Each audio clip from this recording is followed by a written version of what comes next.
இந்த கதை தொடங்குறப்ப பார்த்தா மழையின் சிறப்பு, மழையை நம்பி இருக்கிற விவசாயிகள். விதை நெல் யார்கிட்ட வாங்குறோம்னா முகமது ராவுத்தர் வீட்டில் எவ்வளோ காசுனா காசு நல்லா சும்மா தான் விதை நெல் கொடுக்குறாங்கன்ற ஒரு நல்ல விஷயம் அங்கே தொடங்குது. அப்புறம் பள்ளிவாசல் பக்கம் போகும்போது கொட்டடிக்க விட மாட்டுறாங்கன்ற ஒரு மத பிரச்சனையும் அந்த இடத்துல சொல்கிறாரு. அதன் பிறகு இவங்க என்ன சொல்கிறாங்க, இந்த காரணத்துக்காக அந்த மக்கள் அழியட்டு அங்கிட்டே உடையட்டும்னு அவங்க அந்த பக்கம் ஏற்றி கட்டுறாங்க.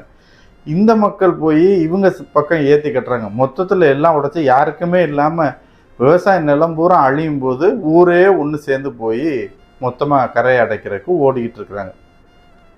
நம்மளுடைய வாழ்வியலில் இந்த மழையோ விவசாயமோ எவ்வளோ முக்கியம் இந்த கிராமத்தில், அதே அளவுக்கு இந்த மதமும் சாதியும் எந்த அளவுக்கு பிளவுகளே ஏற்படுத்தியிருக்கு அப்படின்றதையும் இந்த கதையில் புரிஞ்சுக்கிற முடியுது.